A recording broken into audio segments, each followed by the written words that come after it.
Olá, boa tarde a todos. Sejam bem-vindos ao webinar de resultados da EDP Energias do Brasil. Vamos falar hoje sobre o terceiro trimestre de resultados. Sou a Marília Nogueira, gestora executiva de Relações com Investidores da companhia. A apresentação será feita pelo Sr. Miguel Setas, CEO da companhia, e pelo Henrique Freire, CFO da companhia.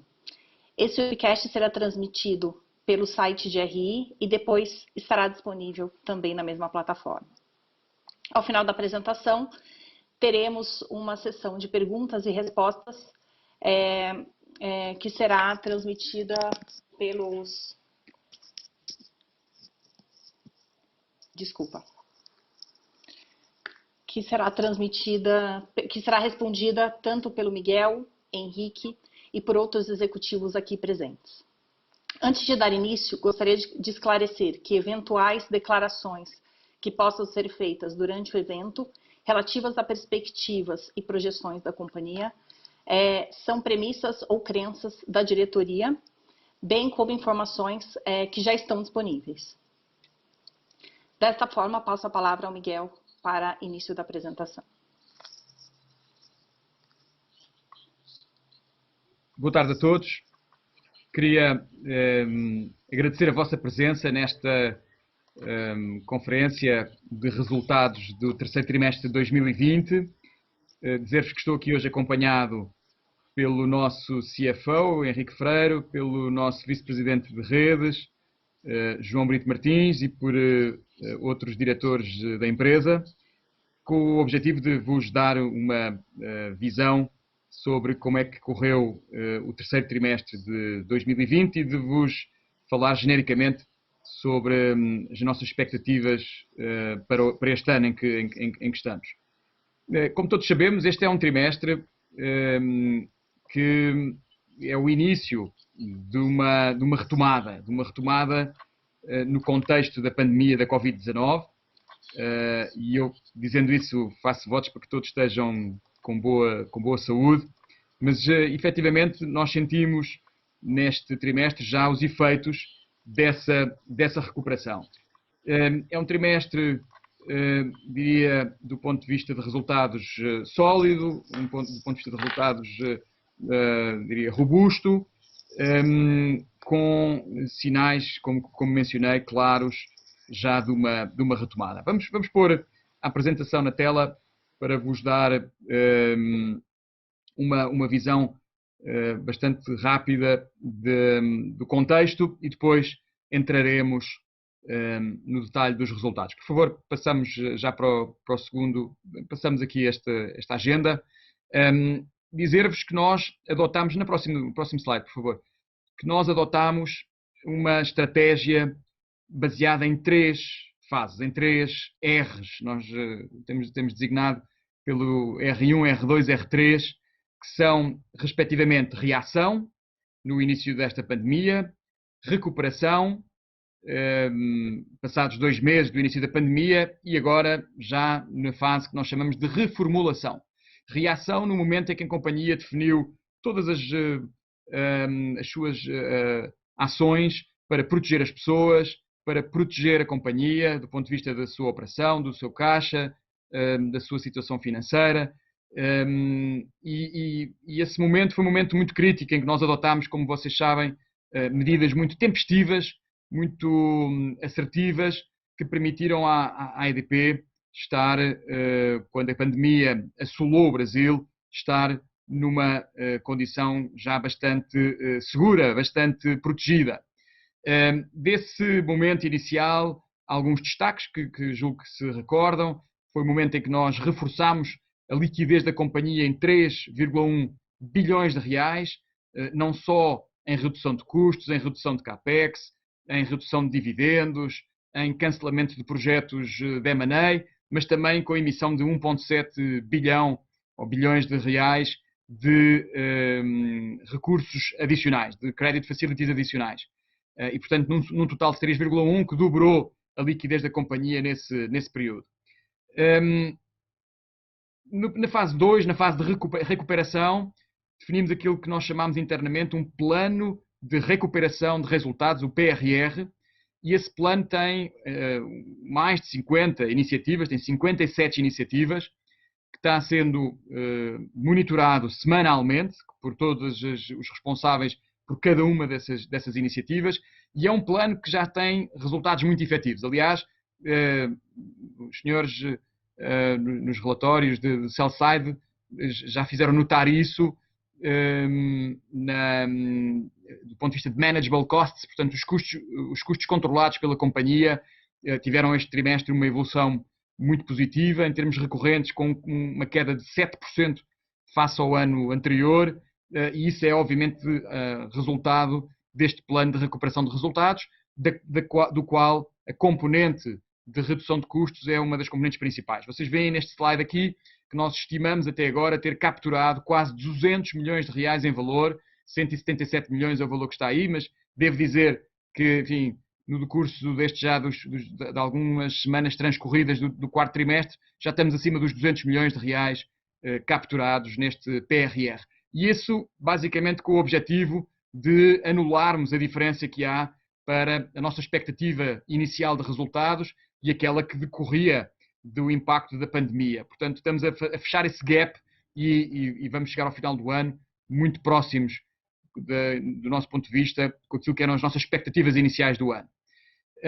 Uma palavra também, naturalmente, para a retomada do CAPEX. Vamos ver isso daqui quando vermos o ponto de situação das obras, mas nós temos hoje já, no que diz respeito à transmissão, 79% do CAPEX realizado. Antecipámos uma linha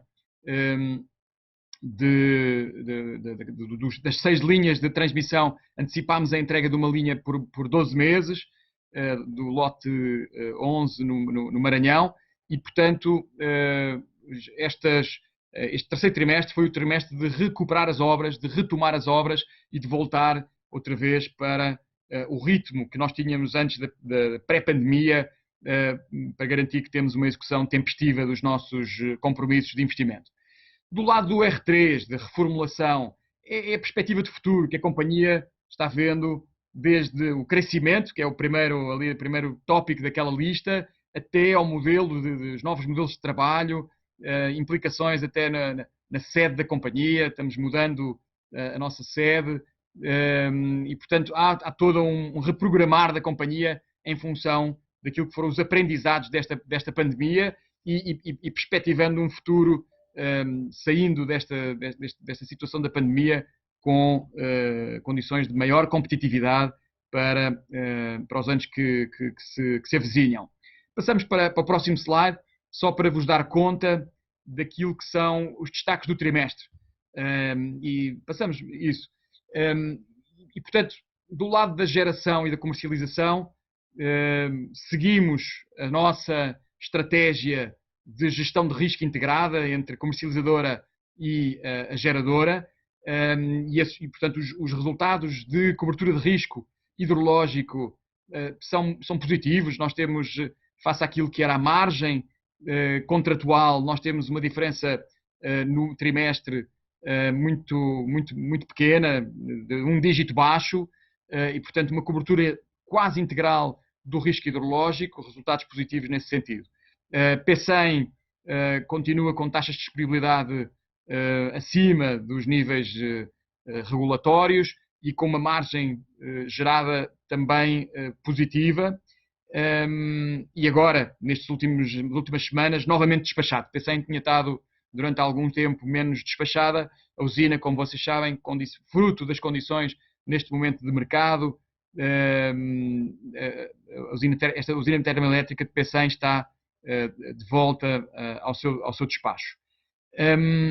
Na comercialização, também uma nota que é importante mencionar, a adoção do mark-to-market na contabilização dos nossos contratos da comercializadora, com um horizonte de 4 anos. Não o fazíamos até agora. Esse é um critério que passámos a adotar, muito em linha também com as práticas que os auditores externos recomendam, e, portanto, passámos a adotar isso a partir deste trimestre. Obras que já mencionei, as obras da transmissão, 79% das obras realizadas, retomada pós-pandemia, tudo a bom porto, e a antecipação do lote 11 em 12 meses no Maranhão, portanto 2 lotes já concluídos, lote 24, lote 11, lote 24 no Espírito Santo, lote 11 no Maranhão, e seguimos com essas obras em bom ritmo. Do lado da distribuição, um sinal positivo de retomada de volumes, e sabemos também que os primeiros indicadores de carga de outubro também nos mostram que essa retomada se deve consolidar para o quarto trimestre, mas uma retomada de volumes face ao segundo trimestre de 2020, essa retomada mais ou menos próxima de 5%, 4,9% no global das duas distribuidoras do grupo, ainda abaixo do registro do ano homólogo, do ano passado, mas já com um valor superior ao segundo trimestre. Portanto, vemos volumes positivos, evoluções positivas no segmento residencial, vemos uma recuperação mais tímida, mas também já a acontecer no segmento comercial e industrial. E este foi também o trimestre, como vocês sabem, de reajustes tarifários. Reajuste tarifário da EDP Espírito Santo, que teve um aumento da parcela B na casa dos 2,5%, um reajuste tarifário da EDP São Paulo com um aumento da parcela B de 21%, naturalmente muito alavancado no reflexo das altas taxas de inflação que temos neste período. Depois, uma nota também sobre o aumento da nossa presença na Celesc. Continuamos a aumentar a nossa participação, o nosso interesse económico na Celesc. Hoje temos cerca de 29,9% do capital total da distribuidora catarinense e, portanto, claramente o acionista com maior participação económica nessa distribuidora. Mais à frente o Henrique vai-vos dar conta também dos nossos resultados de PEC-LD e de inadimplência, PEC-LD e de perdas. Veremos que temos também este trimestre evoluções bastante significativas e positivas que apraz registrar e que o Henrique já dará conta delas. Uma nota sobre serviços e inovação, alguns eventos, alguns momentos simbólicos do ponto de vista do posicionamento da companhia para os negócios futuros, nomeadamente com a entrega de usinas solares, uma usina solar agora de 1 megawatt para um grande cliente, Johnson & Johnson, a instalação do primeiro eletroposto ultra rápido, é o primeiro eletroposto ultra rápido do Brasil e do nosso conhecimento também da América Latina, vai fazer parte de uma rede de 30 postos ultra rápidos aqui no estado de São Paulo, e que nós inauguramos em Caraguatatuba neste trimestre. Parceria com a Unidas para a mobilidade elétrica, portanto, alguns sinais daquilo que a companhia tem vindo a fazer nos novos segmentos, chamado New Downstream, e que diria que são uma das razões pelas quais a companhia foi considerada este ano, pela primeira vez, nos últimos 5, tínhamos esse objetivo já traçado há 5 anos e temos vindo a galgar lugares sucessivamente, como a companhia mais inovadora do setor elétrico.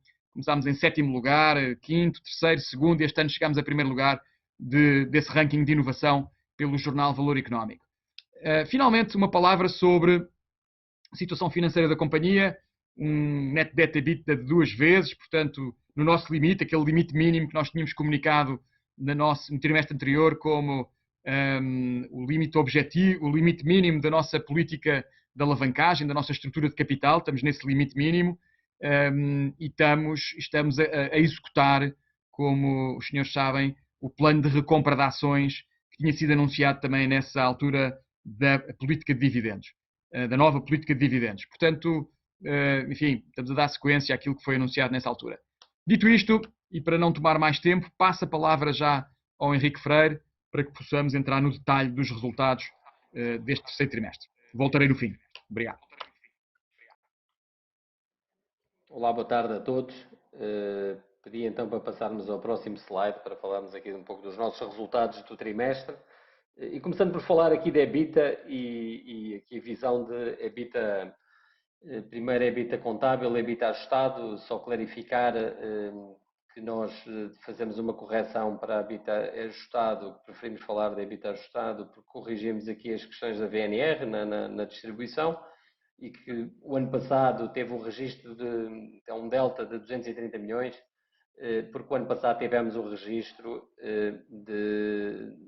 quando foi feita as revisões tarifárias, que foi nas duas distribuidoras, que acabaram por influenciar muito positivamente o resultado do ano passado. E, portanto, quando olhamos para a distribuição, vemos que ela, em termos de EBITDA ajustado, está cerca de 7 milhões abaixo do ano passado, portanto, praticamente em linha com o ano passado. Depois, também na transmissão, também corrigimos pela questão das IFRS. As IFRS vão reconhecendo a receita à medida que as obras avançam. Estamos atualmente já com 79% do CAPEX executado, do CAPEX das nossas linhas de transmissão, já vamos ver isso, com cerca de 3 bi de realizado. Depois, falando aqui de geração hídrica, o ajuste aqui é só por causa de um resultado extraordinário do ano passado, na altura de 14 milhões, ainda decorrente da venda das PCHs, que tinha levado a um ajuste de preço nesse momento. Mas falando aqui, tivemos um resultado das hídricas superior ao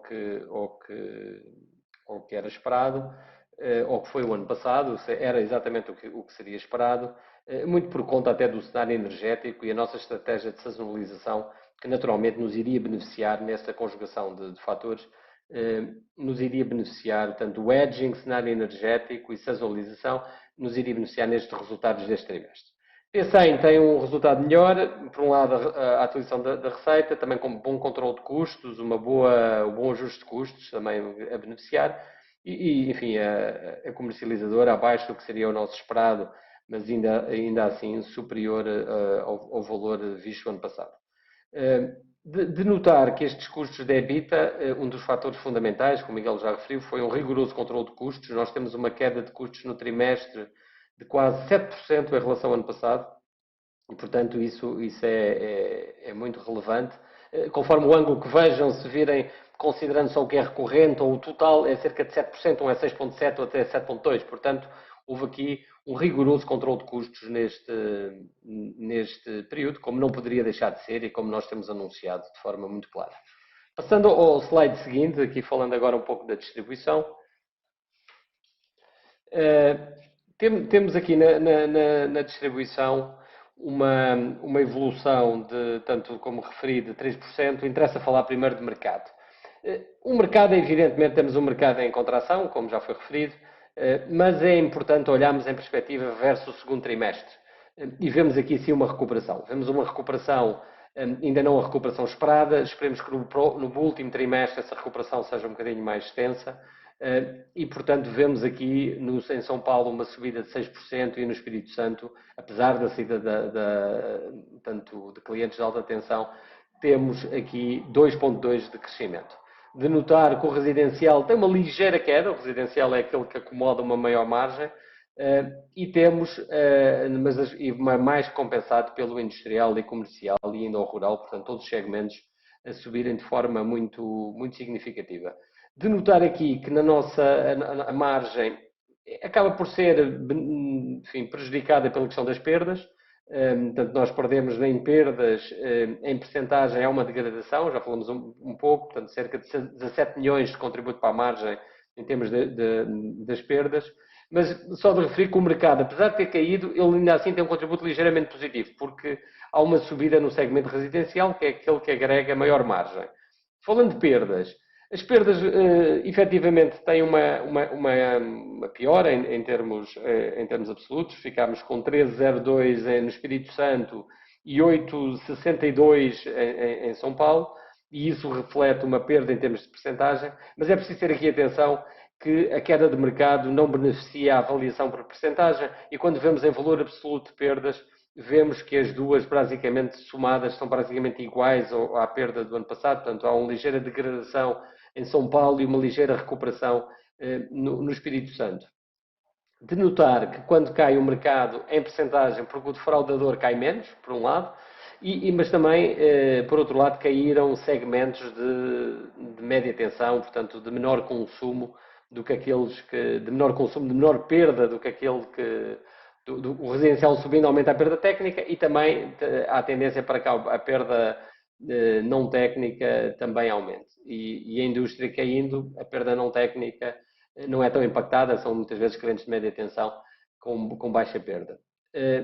De referir que o CAPEX voltou e, portanto, nós hoje voltámos com o CAPEX, estamos hoje no ano com cerca de 507 milhões de reais executados, o que compara favoravelmente com o ano passado, onde tínhamos 440 milhões até o momento. E, portanto, continuamos a apostar e retomamos aqui uma série de projetos de melhoria da nossa rede, que tinham sido, obviamente, comprometidos no período da pandemia. Depois, falando aqui ainda de perdas, eu gostava só de referir um bocadinho esta dinâmica em termos das perdas. Há uma afetação natural com a questão do corte. O corte foi afetado de forma... Portanto, os cortes foram afetados, mas as inspeções de perdas também foram afetadas. Elas só voltaram após esse período e, naturalmente, que esse é um dos fatores que impactou. E a nossa meta continua a ser mais desafiadora do que os patamares a que estamos hoje para o final do ano. Passando para o próximo slide, por favor. Aqui, abrimos aqui um slide com formato novo, que era relativo à questão da receita recuperada. E queríamos dizer aqui um bocadinho as ações que realizámos e colocar aqui em perspectiva a questão da arrecadação e todo o trabalho que foi feito neste período de pandemia. Obviamente que foi afetada a nossa capacidade de recuperar receita. Nós vemos aqui que no segundo e terceiro trimestre, os períodos afetados pela pandemia, recuperámos ainda assim 425 milhões de reais. Este número, quando compara com o ano passado, estamos a falar de cerca de 540, portanto, há uma degradação deste número, não conseguimos ser tão efetivos, e muito disso tem a ver, obviamente, com a questão de a limitação que tivemos durante o período todo de pandemia, do número de cortes que era possível fazer, e, portanto, isso, obviamente, nos condicionou de forma muito relevante, e, portanto, esse é um ponto. E dando aqui falando aqui de recuperação, falando aqui de um dado que eu acho que é um dado bem interessante, que tem a ver com os saldos vencidos do nosso consumo regular. E os saldos vencidos do nosso consumo regular, em final de dezembro de 2019, estavam em 571 milhões de reais. Vimos esse número evoluir aumentou cerca de 130 milhões até junho de 20. E, portanto, tivemos aí uma degradação de 130 milhões por todas as limitações que falámos. Com a volta das ações e as nossas atuações, conseguimos recuperar já para um patamar 50 milhões abaixo, mas ainda assim estamos ainda superiores em cerca de 80 milhões ao valor do ano passado. E, portanto, estamos a meio caminho talvez de um processo de recuperação ou vamos ver nesta realidade nova como é que conseguiremos recuperar. Falando aqui, ainda esse gráfico do meio, acho que é um gráfico bem elucidativo da eficiência que trouxemos neste efeito de arrecadação. Nós conseguimos melhorar a nossa eficácia e aqui é uma conta simples que é real recuperado por real investido, quer dizer, o real investido, seja OPEX, CAPEX, mas é o real investido na recuperação de receita versus aquilo que conseguimos recuperar, e vocês veem aqui uma melhoria nas duas distribuidoras muito significativa neste período. Portanto, de alguma forma, eu acho que, eu já tinha referido isto no último call, que nós desenvolvemos aqui modelos analíticos, voltámos ao mercado para fazer cortes, para fazer toda a estratégia de cortes, por exemplo, de uma maneira muito mais assertiva. Os processos de negativação também passaram a ser mais assertivos. O envio de SMS passaram a ser com uma análise prévia de Analytics, com digamos, uma qualificação dos clientes que reagem melhor a este tipo de iniciativas. E, portanto, esse acho que é um número muito significativo e, portanto, nos permite dizer que é um ganho de eficiência duradouro. Falando aqui no gráfico da direita, ainda também um ponto importante, que tem a ver com os clientes na tarifa social. Isto basicamente é um problema de cadastro, muitas vezes até desconhecimento das pessoas e de pessoas que são enquadráveis e que de alguma forma não aproveitavam ou não aproveitam esse modelo e portanto nós aqui conseguimos intensificar essas ações e aumentámos já em 2020 105 mil o número digamos, de CPFs cadastrados em termos de tarifa social. Notar que nós temos um potencial ainda um pouco mais elevado, portanto ainda continuaremos a ver um aumento desta tarifa e, portanto, acho que é uma evolução muito positiva deste número. Obviamente que a questão da tarifa social nas nossas áreas de construção não tem a mesma abrangência que existe em outras regiões do Brasil, mas ainda assim é um número que importa acompanhar. Depois, passando ao próximo slide, por favor. Achamos importante colocar aqui uma nota sobre as revisões, os reajustes tarifários, que o Miguel já acabou por referir. E nós o que vemos aqui é primeiro dizer que na EDP São Paulo ela é válida a partir de 22 de outubro, portanto ela, só deixando bem claro, porque às vezes pode haver uma certa confusão aqui nas notas, mas ela não impactou os resultados deste terceiro trimestre. Nós vimos uma evolução da parcela B muito ajudada, digamos assim, pelo IGPM, de cerca de 21%. E, portanto, é um número muito significativo que impactará o nosso resultado daqui para a frente. No último trimestre do ano e em 2021. Depois, na EDP Espírito Santo, nós vimos portanto, tomámos como referência o IGPM de julho, de 9,27, e, portanto, notar que também nesse momento nós tínhamos um mercado de referência que estava contraído em mais de 7%, porque foi exatamente no pico do momento da pandemia, e, portanto, digamos que o Espírito Santo, apesar do IGPM mais generoso, ainda assim de 9,27, só vimos a parcela B, por efeito do mercado, subir 2,55%. Portanto, acho que esses são os efeitos que nós veremos agora. A parcela B do Espírito Santo já impactou, embora 2 meses, se fizerem um cálculo sobre essa parte da parcela B, é um efeito ainda relativamente marginal. Já o da EDP São Paulo será um efeito mais significativo. Podíamos passar, por favor, ao próximo slide. Falando aqui de transmissão, de referir que nós temos hoje 3 bis de reais já executados, de um total de 3,8 dos nossos 6 projetos, o que nos coloca mais ou menos em 80%, em 79% de CAPEX executado.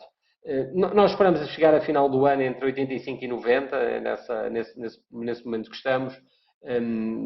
A produtividade ao nível das obras tem-se mantido elevada, com algumas variações e impactos que ainda se fazem sentir da questão do Covid, mas de qualquer forma estamos bastante motivados, entusiasmados aqui com o avançar e com o desenvolver das obras. Lembrar que neste trimestre fechámos o lote 11, no início de agosto, no Maranhão. E, portanto, já temos hoje 2 lotes em operação.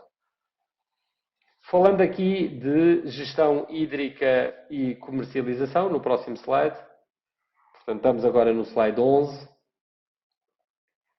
Portanto, o que nós aqui vemos é um efeito tanto de melhoria de cerca de 66 milhões do nosso EBITDA, quando somamos aqui geração hídrica e comercialização.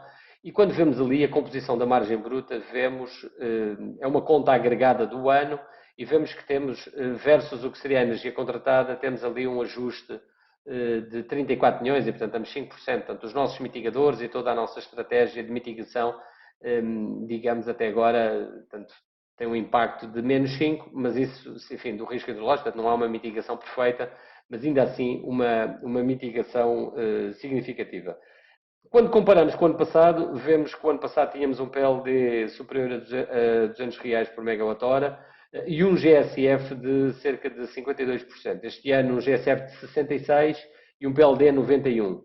Lembrando que até o GSF flat está em cerca de 77%, ou teve em 77% neste terceiro trimestre, portanto que também ajuda à eficácia de mecanismos, dos nossos mecanismos de defesa, de hedging e de seguro.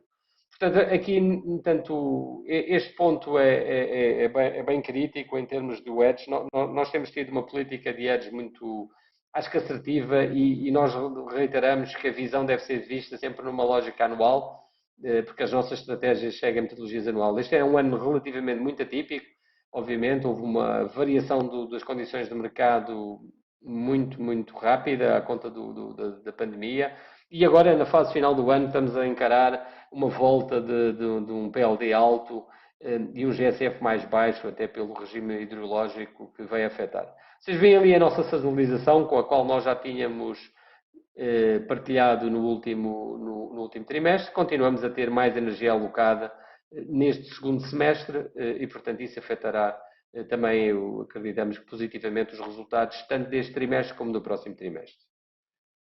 Podemos passar, por favor, ao próximo slide. Falando um pouco de P100, P100 atinge neste trimestre um EBITDA de 134 milhões, 133,7. Temos ali com um contributo de mais de 14 milhões e, portanto, a usina teve a maior parte do trimestre não despachada. Confesso que a nossa expectativa, até que ela não, se nos perguntassem há 3 meses atrás, seria que ela não voltava a despachar este ano, mas pela mudança do cenário energético ela foi chamada a despachar no final do mês de setembro e, portanto, voltou a operar. Nós estamos aqui com uma disponibilidade acima do nosso FID e, portanto, agregada, e, portanto, acho que isso é um bom... Estamos bastante confortáveis com a performance da usina. A redução de PMSO permitiu-nos também ajustarmos a nossa carga de custos com a paragem que tivemos e portanto, isso permitiu-nos também uma poupança adicional e um contributo significativo para esses 14 milhões a mais de EBITDA neste trimestre. Falando agora de custos e do nosso controle de custos, no slide 13. Como eu referi lá atrás, nós tivemos aqui uma queda de custos de cerca de 7%. Se nós víssemos o chamado número bruto, estaríamos a falar de 6,7%, ou seja, o número que incluiria também todos os negócios, digamos que novos negócios e efeitos não recorrentes. E, portanto, uma queda muito significativa da nossa base de custos. Eu acho que é uma preocupação, portanto, até que ponto é que nós estamos a postergar custos e até que ponto é que estamos só a segurar e, portanto, são custos que se vão realizar. E, portanto, obviamente que há gastos aqui, muitos savings que são one-off, quer dizer, retomando a atividade e retomando uma certa normalidade, eles voltam. E há alguma postergação, mas também há savings que podem perdurar. Eu, como referência até de um pouco desta base, é dizer que nós este ano conseguimos, em termos de evolução de custos, evoluir e absorver, mais do que absorver, todo o consumo a mais que tivemos, quase de 20 milhões que tivemos no ano de gastos extraordinários por causa da Covid, em termos de PMSO. Portanto, gastos enfim, com aquisições de máscaras, de desinfetantes, de limpezas de caráter mais industrial. Tem todo um conjunto de despesas extra que tivemos, que chegaram quase a 20 milhões, e nós conseguimos mais do que compensar esses gastos. E posso dizer que a nossa perspectiva para 2021 é continuar da base de 20, continuar a evoluir a base de custos abaixo da inflação. E, portanto, eu diria que, de alguma forma, capturamos boa parte destes ganhos de uma forma mais perene. Quando falamos de PEC-LD, este é um ponto, falámos lá um pouco atrás um pouco da arrecadação, e eu acho que esse é um ponto, portanto, é um ponto importante, a arrecadação. Agora, o registro, seguindo aqui as normas das perdas, isto faz comparando a nossa matriz de recebimentos com a matriz esperada. Nós aqui já estamos com a metodologia de volta, totalmente, portanto, que o consumo, lembra-se, nós temos consumo regular separado do consumo irregular, e o que vemos aqui é um número muito semelhante ao valor do ano passado. Obviamente, como há uma queda de receita, neste ano nós vemos uma ligeira subida em termos de PEC-LD por receita bruta, e, portanto, esse número situa-se no ano em cerca de 1,2% da receita. O nosso número objetivo seria um número abaixo de 1%, no limite de 1%, portanto, ele, digamos, que está acima do valor que seria o nosso ideal, mas, de alguma forma, entendemos como sendo um número aceitável, tendo em conta o panorama em que vivemos e as condições em que vivemos. Dou sempre uma nota de cautela aqui, que enfim, dependemos, obviamente, do cenário macro e da evolução de variáveis de evolução da economia, nomeadamente fatores como desemprego. Acreditamos que, por exemplo, o auxílio emergencial teve um efeito positivo nesta variável, portanto, nós somos muito cautelosos nesta variável e eu diria que dedicamos muito tempo de gestão e cada vez mais recursos de analytics, de tratamento de dados, para combater este problema que, enfim, que eu acreditamos que temos bem controlado, mas é obviamente um assunto de grande preocupação. Fechando aqui o tema de custos, poderíamos passar para o próximo slide. para falar de alavancagem. Nós temos aqui, mantemos aqui uma dívida líquida EBITDA em cerca de 2 vezes. Trazemos aqui também uma nota sobre o que seria fazendo o cálculo com o EBITDA ajustado, conforme até a nossa política de dividendos, e essa conta aí nos colocaria em cerca de 2,5 vezes, portanto, ou seja, estaríamos aqui longe de parâmetros e, portanto, no mínimo dentro do target e, portanto, isso acho que é um valor bastante aceitável. Continuamos a ter uma distribuição da nossa dívida em termos de indexadores entre IPCA e CDI, mais ou menos equilibrada, o que é adequado ao nosso perfil de cash flows, portanto, esse é o nosso entendimento e é o nosso perfil de negócios. Continuamos a seguir aqui as nossas lógicas de colocar dívida e gerimos a dívida não empresa a empresa, mas num todo e num grupo agregado, procurando sempre procurar maximizar, digamos, a eficiência tributária associada à captação de dívidas e também estamos alertas para fazer pré-pagamento de dívidas que sejam mais caras. Obviamente que teremos agora um quarto trimestre que não estamos a antecipar aqui movimentos de dívida, mas teremos no próximo ano, como sabem, existe aqui vencimentos acelerados e, portanto, existe aqui um conjunto de captações nas quais estamos já a trabalhar para mitigar aqui riscos de liquidez, que acreditamos, enfim, que estamos bastante, levamos esse assunto muito a sério e estamos do lado confortável para enfrentar aqui períodos de maior volatilidade. Falando aqui do lucro, para terminar aqui a apresentação de resultados, e antes de devolver a palavra aqui ao Miguel, por favor, no próximo slide 15.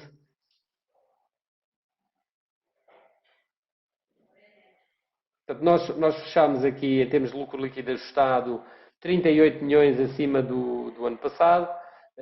Dar aqui uma nota para o resultado, portanto, o EBITDA já vimos, portanto, depois temos ali, em termos de resultado financeiro, um ajuste portanto, um resultado melhor que o ano passado. Por um lado, os cenários de taxas de juros mais favoráveis e depois ali, entre alguns efeitos, ali uma provisão que foi recalibrada à energia livre, que deu um ganho, mas também um prejuízo em termos de impactados do uso do bem público e também da liminar do GSF, que é atualizada a IGPM e naturalmente que foi negativamente impactada neste período. E, portanto, estes efeitos conjugados levaram-nos então a ter uma taxa, tanto um resultado final no trimestre de 207 milhões de reais.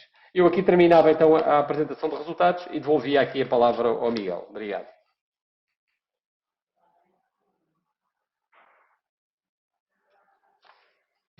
Queria basicamente terminar esta nossa conferência dando-vos nota da nossa agenda ESG, ambiente, social, governança. Como nós sabemos, esse é um tema hoje fundamental na nossa estratégia, na estratégia de uma organização, e eu gostava de vos dar alguns detalhes do que é que a companhia tem vindo a fazer para se posicionar de uma maneira muito clara nesta agenda. Para além de nós termos um objetivo que eu diria que é público, aliás, assumimos isso não só na EDP no Brasil, mas EDP globalmente, o Grupo EDP assumiu esse objetivo de se comprometer com uma redução de emissões de CO2 até o final desta década.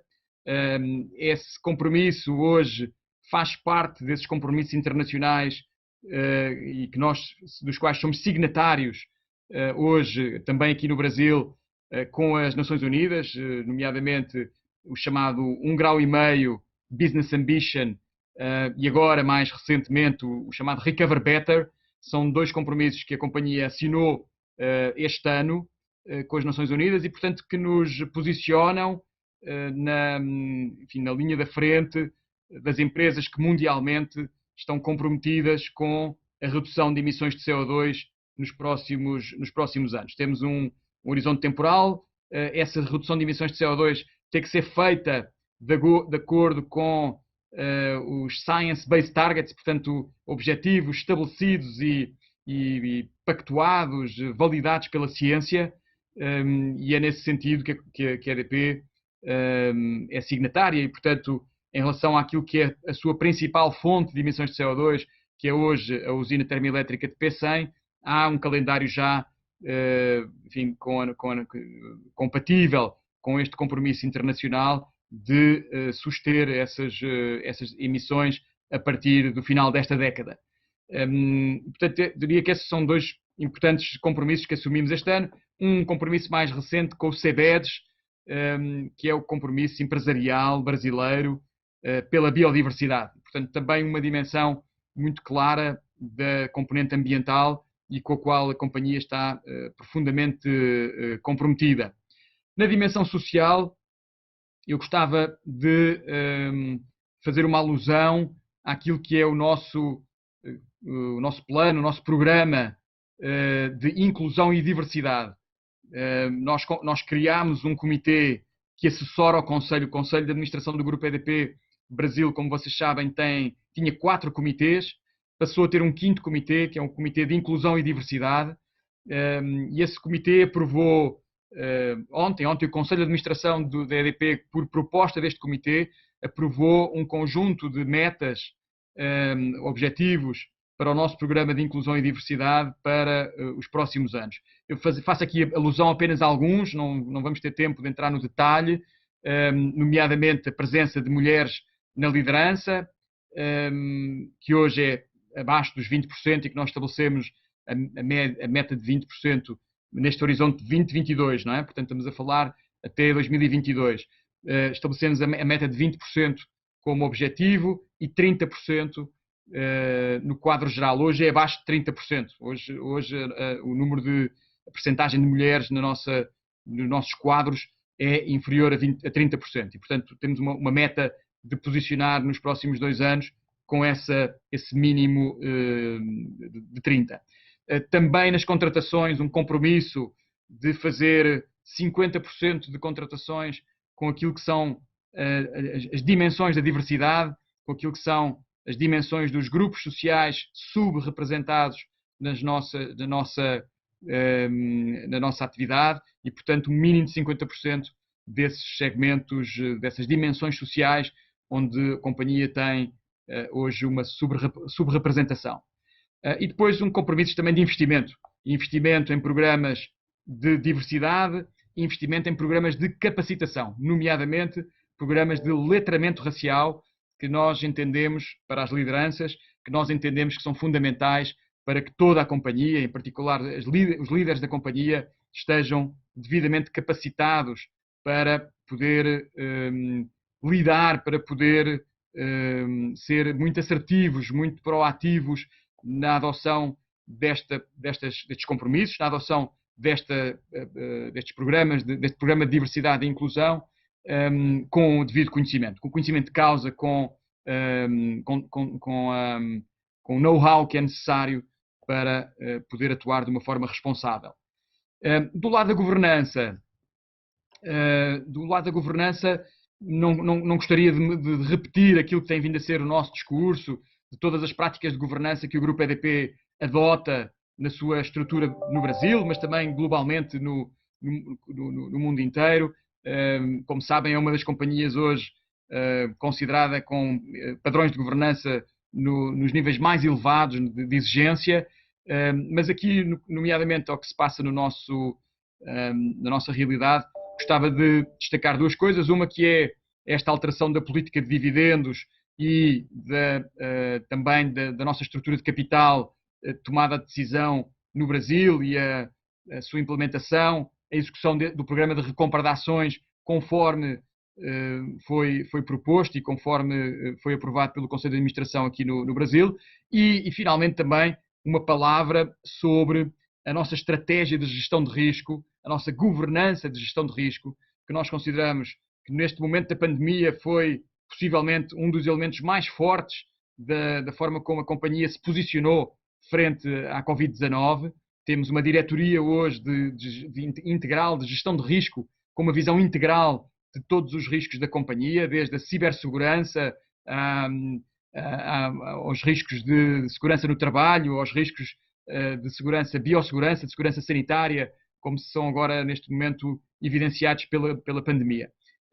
E essa é uma das linhas de defesa de uma estratégia com 3 linhas de defesa, como nós sabemos, dos quais a auditoria interna é a terceira linha e os controlos internos são a primeira, e portanto gostava enfim, de fazer uma alusão muito clara de que esse avanço que nós fizemos, não só na separação, na segregação destas responsabilidades todas. Temos hoje uma diretoria de compliance, uma diretoria de auditoria interna, uma diretoria de risco, todas essas diretorias com responsabilidades segregadas, que não era assim, tínhamos algumas responsabilidades que estavam conjugadas numa única diretoria. Portanto, separámos em 3 diretorias, hoje com 3 responsáveis distintos, para nós muito fundamental isso, para garantir a segregação de responsabilidades e uma estratégia muito robusta de gestão de risco, que do nosso ponto de vista, nesta gestão pandémica, foi um ponto alto da maneira como a EDP se posicionou frente à pandemia. Dito isto, acho que termino, portanto, terminamos com esta componente ESG, no fundo só para vos dizer também que este é seguramente, sem dúvida, um dos temas hoje que faz parte do nosso diálogo estratégico contínuo na companhia, e o Conselho de Administração e a diretoria estão muito focados nesta agenda para garantir que a EDP se posiciona da forma correta e da forma certa nestas várias dimensões. Dito isto, passo a palavra à Marília. Vamos com certeza entrar aqui nas perguntas e respostas. Obrigada, Miguel. Obrigada, Henrique. Então, para a gente iniciar agora as perguntas e respostas, a gente vai contar também com a participação do João Brito, que é vice-presidente de redes, do Diógenes Rosi, diretor de planejamento energético, e do Luiz Falcone, diretor regulatório da companhia. Então, para a gente iniciar, a primeira pergunta vem da Carolina, do Credit Suisse. Boa tarde, pessoal. Já percebemos melhor em atividades e no consumo do terceiro trimestre de 2020. Como ainda está no início do quarto trimestre, como está o início do quarto trimestre para volumes e arrecadação? Temos o mesmo ritmo de recuperação? Vocês mencionaram a indústria já melhor. Então, ela gostaria que a gente comentasse um pouco sobre esse tema. Acho que o João Brito, estando nesta ligação, acho que era interessante que pudesse ser ele próprio a responder. Olá, bom dia. Nós estamos, de facto, já a sentir uma melhoria no consumo. Em setembro já foi o mês em que tivemos um consumo superior àquele que foi no mês homólogo em 2019, e em outubro estamos na mesma situação, apesar de no acumulado ainda estarmos negativo. Sentimos, obviamente, o efeito da temperatura no segmento residencial a puxar pelo consumo, mas também no segmento industrial, onde sentimos já uma boa recuperação da indústria no Espírito Santo, apesar da redução de consumo do grande cliente, e portanto estamos aqui a falar de uma evolução de consumo acima de 5%, e em São Paulo também uma evolução de consumo em que a nossa expectativa é ficar em linha, no quarto trimestre, ficar em linha com o ano passado, e portanto já mostrando também essa recuperação. Do lado da arrecadação, o que nós temos sentido, e como foi referido, nós estamos com os níveis de inadimplência com uma tendência de redução, de melhoria, e portanto há uma consequência direta das nossas ações que nós utilizámos durante a pandemia, ou seja, a manutenção da leitura, o facto do ponto de vista de comunicação, nunca termos anunciado que tínhamos suspendido o corte, termos acelerado muito as iniciativas de envio de SMS e de comunicação, relembrando ao cliente a importância de pagar a conta, bem como o reforço e o aumento do número de cobranças através da via administrativa, que fez com que durante esse período nós tivéssemos uma boa arrecadação, e agora com o reinício do corte estamos a sentir que o mês de outubro está em linha com o que já vinha a acontecer, né, na segunda quinzena de agosto e no mês de setembro, e portanto também uma recuperação. Obviamente o aumento da taxa de desemprego que nós estamos a assistir coloca-nos aqui um ponto de alerta. O que nos deixa uma certa confiança para a frente é que estamos com a estratégia correta e com um conjunto de ferramentas que nos estão a permitir melhorar aqui os nossos indicadores de arrecadação. Obrigado, João. Obrigada, João. A segunda pergunta, a gente continua com a Carolina Carneiro, analista do Credit Suisse. É sobre comercialização. Se já temos percebido muita competição de novos players que estão buscando entrar no mercado livre, antecipando a migração do varejo. E se isso tem afetado ou modificado a estratégia da comercializadora da companhia. Obrigado, Carol, pela sua pergunta. Nós temos uma longa tradição na área da comercialização, como você sabe. A comercialização na Energias do Brasil remonta ao início dos anos 2000. Temos 20 anos, diria, a EDP comercializadora, no início a Enertrade. É uma operação que nós temos um histórico muito grande e isso permitiu-nos até hoje desenvolver relações muito sólidas com o mercado, com os clientes. Aliás, o ano passado, vocês devem ter visto, a EDP foi a empresa que teve maior volume transacionado no mercado livre, portanto, enfim, que é atípico, não é? Porque a nossa cota de mercado na geração e na distribuição não é a primeira do ranking e, portanto, nós, no ano passado, conseguimos ser a empresa com o maior volume transacionado no ano 2019. Isto para dizer o quê? Isto para dizer que nós temos uma base de clientes muito alargada, temos uma base de clientes pelo país todo, temos uma base de clientes com um histórico de relacionamento longo e a nossa estratégia é de continuar a apostar claramente neste segmento. Já estamos hoje a preparar-nos para uma abertura de mercado maior, como você diz, com a possibilidade desta comercializadora operar não no mercado B2B, mas no mercado de varejo. É uma operação completamente diferente. Os sistemas, as políticas de crédito, o relacionamento comercial, todo o modelo de operação para varejo é completamente diferente daquilo que é o modelo de operação para B2B. Nós estamos hoje, como se costuma dizer, as we speak, no momento em que falamos, temos hoje equipas internas com consultores trabalhando nessa preparação para uma abertura de mercado maior e por agora não temos notado uma grande alteração no quadro competitivo. Mas sabemos, naturalmente, que há muitos operadores, em particular empresas de geração, que se estão a preparar para esta realidade agora de mercado livre mais alargado.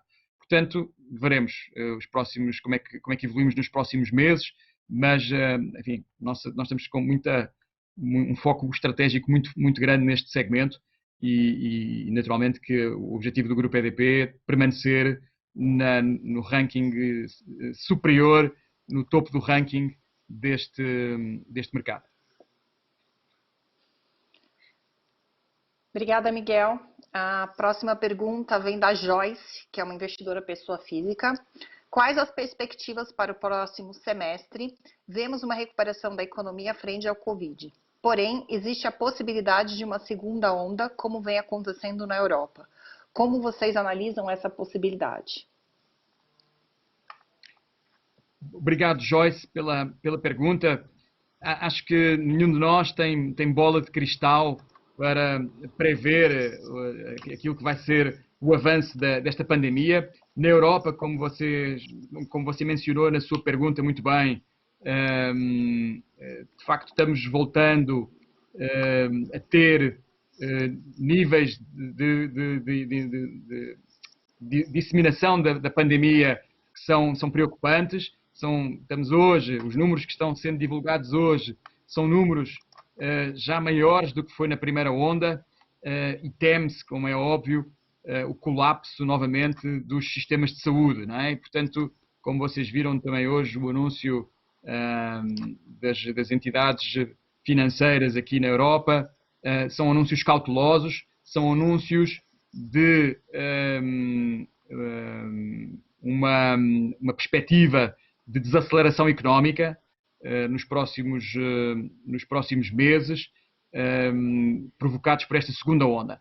Não sabemos no Brasil como é que isso se vai processar, até porque, como nós temos visto, no Brasil a curva da pandemia tem tido o chamado tail end, não é? Tem tido uma redução muito paulatina, muito gradual, e, portanto, pode-se dar o caso da segunda onda, enfim, ser basicamente uma continuidade da primeira, não haver, como houve na Europa, uma redução e depois um aumento.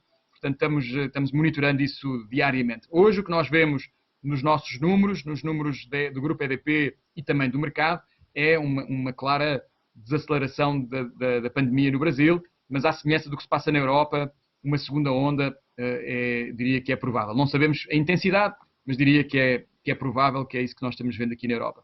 Obviamente que isso vai ter um reflexo nas perspectivas de recuperação. Aqui na Europa também, essa é digamos, a perspectiva que hoje existe. Obrigada, Miguel. A próxima pergunta vem do Pedro Rodrigues Bulgari, Asset. Boa tarde. Poderiam comentar sobre o andamento do programa piloto de blindagem de rede de baixa tensão no Espírito Santo? Como o Covid alterou o cronograma?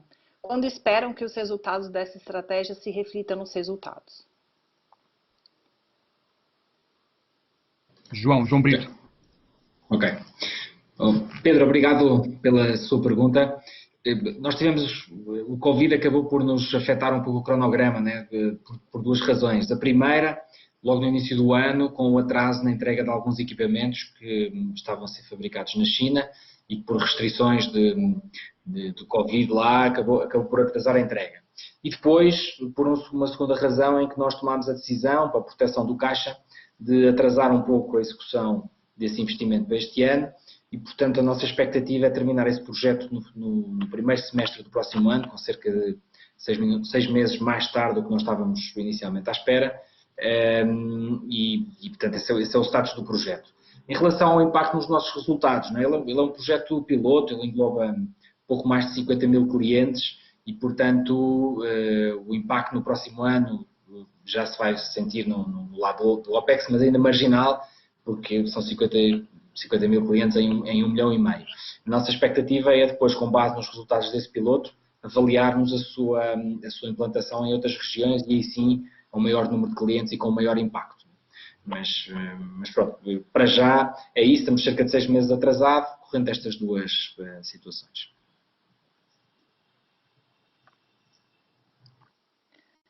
Obrigada, João. A próxima pergunta é do Flávio, do Clube de Investimento Valor Futuro. Gostaria de saber o quanto a empresa está interessada na privatização da SEB Distribuição e se acha o valuation mínimo do leilão atrativo para um provável bid. Obrigado pela pergunta. A EDP elegeu 3 áreas fundamentais de investimento. Essas áreas são a distribuição, a transmissão e o solar distribuído. São esses 3 grandes blocos, diria, de prioridade para a companhia investir, alocar capital nos próximos anos. E, nesse sentido, a privatização da SEB enquadra-se nos objetivos estratégicos da companhia. Naturalmente, vamos analisar. Não comentaria mais do que isso. Vamos analisar o interesse para a companhia. Sobre o valuation, o 1,4 bilhão de reais que está colocado como mínimo deste leilão, nós entendemos que é muito compatível com aquilo que são os múltiplos das transações que têm vindo a ser efetuadas no Brasil nos últimos anos, das últimas transações de consolidação na área da distribuição. Portanto, diríamos que olhamos para este valor perfeitamente alinhado com aquilo que são as práticas de mercado para este tipo de operações. Obrigada, Miguel. Seguindo no tema de M&A, a gente tem 2 perguntas aqui de investidores pessoas físicas, o Érico e o Jorge. Se a EDP pretende participar dos próximos leilões de transmissão e qual a estratégia que a companhia olha para esse próximo leilão? Érico, não é? Érico. Sim. Érico e Jorge, não é? Obrigado pelas vossas perguntas. Obrigado pelas perguntas. Efetivamente, como eu disse, temos 3 áreas prioritárias de investimento. distribuição, transmissão, geração distribuída, e, portanto, o leilão de transmissão é, inevitavelmente, uma dessas oportunidades com interesse estratégico para a empresa. Estamos a fazer, neste momento, a avaliação dos vários lotes e definição das prioridades. Como vocês têm visto, sempre, a EDP temos escolhido projetos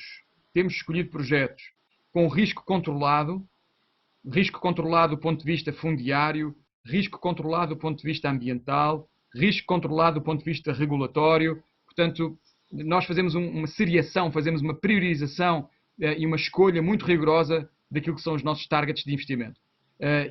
Portanto, neste momento estamos fazendo, efetivamente, mais uma vez, essa filtragem para garantir que a empresa consegue, mais uma vez, como sempre fez com os seus investimentos, tanto na área da geração, agora na área da transmissão, entregá-los dentro dos prazos, com proficiência técnica. Essa é um dos cartões de visita da EDP e não vamos abdicar disso. Estamos a fazer, obviamente, que projetos que possam ter sinergias com o nosso portfólio atual são projetos mais interessantes, mas não vamos restringir a nossa análise apenas a esses projetos mais sinérgicos.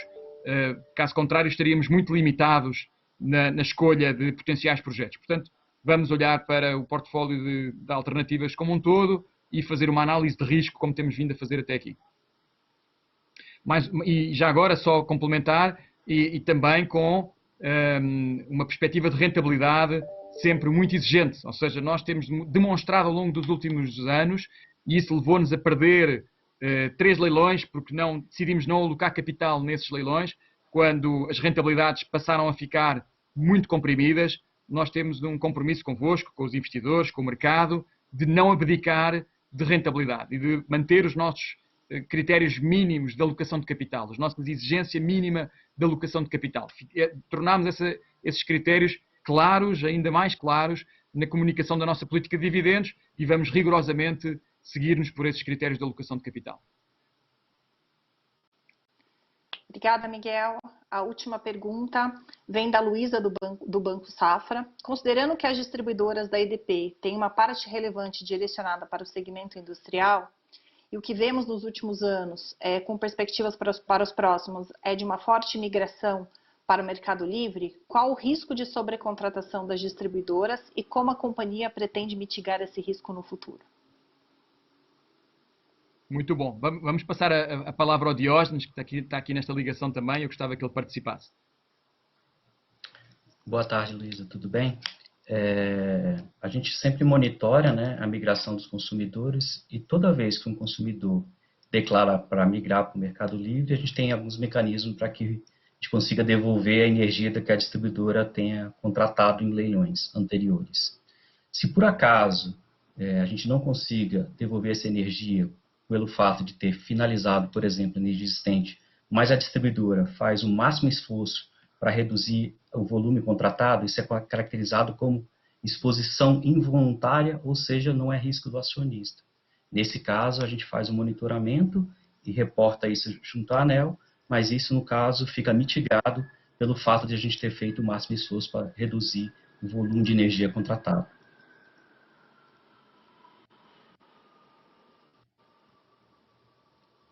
Obrigada, Diógenes. Encerramos aqui então, o nosso webinar de resultados do terceiro trimestre. O vídeo vai ficar disponível no site GRI, tanto em português quanto a tradução em inglês. E nos vemos no próximo webinar. Obrigada a todos.